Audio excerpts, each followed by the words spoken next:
안녕하세요. 제 채널은 주식 투자자분들에게 다양한 주식 관련 사연을 소개해드리면서 주식 투자자의 공감과 때로는 경각심을 일깨워 주려고 하고 있습니다. 요즘 주식시장의 가장 뜨거운 논쟁은 계속 떨어졌던 주식의 바닥이 어디인가일 것입니다.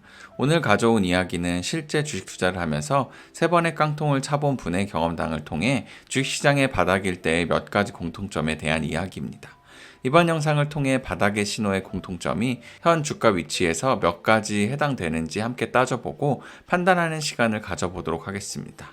이 부분만 듣고 시장의 바닥을 맞추려는 바보가 어디 있어 라고 이야기할 수 있겠지만 이미 하락이 시작되었고 이성적으로 확률이 높은 쪽으로 현재 시장을 사연자님의 관점과 저의 관점으로 체크해 보려고 합니다.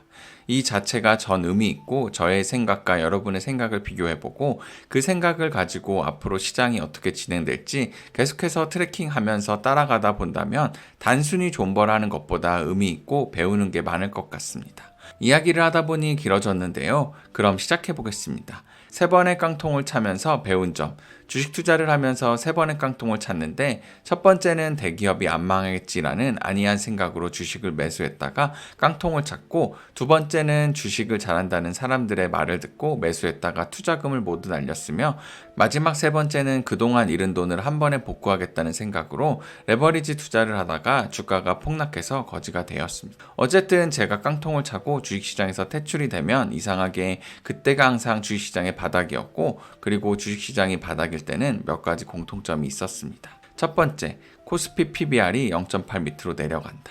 두 번째, 투자 실패로 자살했다는 뉴스가 자주 보도된다. 세 번째, 신용잔고가 고객 예탁금의 10% 수준까지 하락한다. 네 번째, 서킷 브레이커가 몇 번 나온다. 다섯 번째, 악재가 터져도 지수가 더 이상 하락하지 않고 오히려 오른다. 물론 위에 다섯 가지는 그냥 제가 정한 공통점이고 이번에도 저런 일이 나타날지 아닐지는 모르겠습니다. 하지만 저는 투자 자금의 3분의 2가 주식에 투자되어 있기에 나머지 자금은 최대한 보수적으로 투자할 생각입니다. 주가 하락으로 저도 가슴이 아프지만 경험으로 비추어 볼 때 좋은 회사의 주가는 결국 오르더군요. 여기서 지수가 하락해봤자 20에서 30%가 최대치라고 봅니다. 레버리지를 사용해서 투자한 돈이 아니라면 지금 보유 주식을 매도하는 것보다는 오히려 자신만의 바닥 시점을 정해놓고 추매할 순간을 노리는 게 어떨까 합니다. 모두 잘 살아남아서 부자 되시기 바랍니다. 어떠셨나요? 이번 이야기의 키포인트는 사연자가 말한 5가지 바닥의 지표일 것입니다. 그렇다면 제가 될 수 있으면 객관적으로 5가지 지표에 대해 현 시장과 대입해서 팩트 체크해 보도록 하겠습니다. 일단은 첫 번째, 코스피 PBR이 0.8 밑으로 내려간다. 이 항목은 아쉽게도 충족을 하지 못했습니다. 현재 지수 2400 기준으로 PBR이 0.9배 수준입니다. 물론 지수가 2300 아래로 갔을 때는 좀 더 내려갔었겠지만 그래도 0.8배 수준까지는 내려가지 않았었습니다. 다만 현재 시장이 코로나 또는 금융위기 정도의 리스크가 아니기 때문에 그걸 감안한다면 낮은 수준의 PBR인 건 맞습니다. 더불어 12개월 선행주가 수익 비율 PER도 정상치인 10배가 되려면 6400 정도의 반등은 필요한 상황입니다. 결론적으로 첫 번째 요소는 부합하지는 못하였지만 어느 정도는 충족하였다라고 보시면 될 것 같습니다. 두 번째, 투자 실패로 자살했다는 뉴스가 자주 보도된다라는 항목입니다. 해당 항목은 안타깝지만 요즘 뉴스를 보시면 아시겠지만 종종 접하고 있고 체감하고 있습니다. 이런 지표로 바닥을 잡는다는 게 참 안타까운 일이지만 일단은 충족이 된 거로 볼 수 있습니다.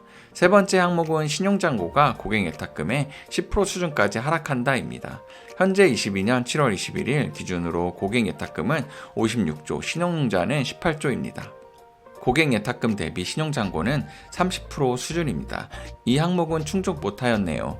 다만 첫 번째 항목에서도 언급하였듯이 현재 상황이 코로나 금융위기 정도의 국가와 연준이 컨트롤하기 힘든 상황까지 가게 되지 않는다면 이 정도의 신용잔고는 한때 21조를 넘었던 고점 대비 많이 감소한 상황입니다. 네 번째 항목은 서킷 브레이크가 몇 번 나온다입니다. 저도 이 항목에 동의합니다. 사실 이번 하락 후 반등이 아쉬운 점이 서킷 브레이크가 나오지 않고 계단식으로 꾸준히 빠졌다는 것입니다. 이에 관해서 여러 사람들이 개인들의 예전과 다른 주식 하스급 효과와 아직 시장에 돈이 많기 때문에 서킷과 같은 순식간의 유동성 공백으로 나오는 하락은 나오지 않을 것이다 라는 의견들이 많습니다. 다만 결론적으로 해당 항목도 아직 충족은 못하였습니다. 마지막 항목인 악재가 터져도 지수가 더 이상 하락하지 않고 오히려 오른다. 이 항목은 지난주 지수 흐름이 보여주었습니다.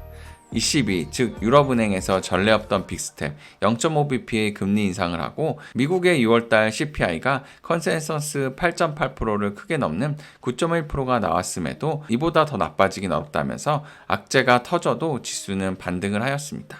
물론 이런 흐름에 대해서 데드캣 바운스라고 평가절하하시는 분도 있지만 5월달 CPI가 컨센서스 상회를 나온 악재에서 지수가 반등을 하지 못하고 폭락을 했기 때문에 분명히 있는 다른 상황입니다.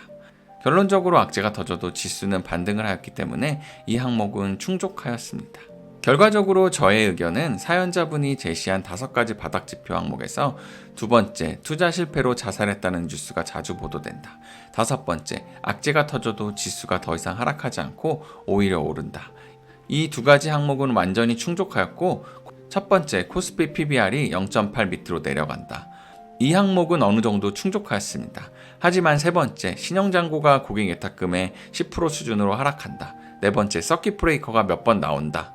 이 두 항목은 아직 충족하지 못하였습니다. 이 5가지 항목을 만족하기엔 사실상 경제위기급의 상황이 진행되어야 할 것 같습니다.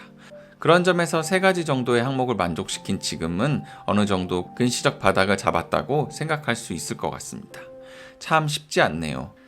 저도 지금은 주식 비중이 높기 때문에 힘든 날을 보내고 있지만 얼마 전 영상에서 올렸듯이 지금 현금을 가진 분도 지금 주식을 사야 하는지 아니면 기다려야 하는지 이러다가 상승을 놓치는 건 아닌지 많은 고민이 있는 것 같습니다.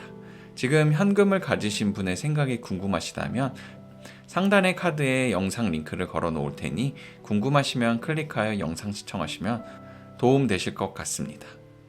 여러분은 현재 시장을 바닥으로 보시나요? 아니면 긴 하락의 중간으로 보시나요? 주관적으로 일단은 전 FOMC 이후 많은 불확실성이 제거되고 빠른 경제 침체로 현재의 인플레 상황이 많이 제거되어 연준과 세계 각국 정보가 현재의 긴축 속도를 조절하여 주식시장의 안정이 다시 찾아오길 바라봅니다. 그리고 제발 러시아 전쟁이 하루빨리 끝나 원자재 에너지 가격이 안정되었으면 합니다. 이 전쟁 또한 여러 의견이 갈리는데요. 겨울이 오기 전 유럽이 천연가스를 확보하기 위해 전쟁에 적극 개입하여 휴전을 이끌어낼 것이다. 이게 가장 좋은 시나리오지요. 하지만 반대로 최대한 겨울이 올 때까지 러시아가 전쟁을 끌어 자신이 가진 에너지의 가치를 최대로 끌어올린 후 출구 전략을 펼칠 거다라는 가장 안 좋은 시나리오도 있습니다. 전 주식 비중이 높기에 좋은 시나리오로 흘러가길 바라봅니다. 다양한 사연, 자신의 투자 관점에 대해 여러 사람과 공유하고 싶으신 분은 블로그 메일 혹은 연락처를 채널 정보 탭에 있는 메일로 보내주시면 영상 제작해서 많은 분과 공유하겠습니다. 영상을 보시고 도움이 됐다면 구독과 좋아요 눌러주시고 다양한 의견 남겨주세요. 그럼 감사합니다.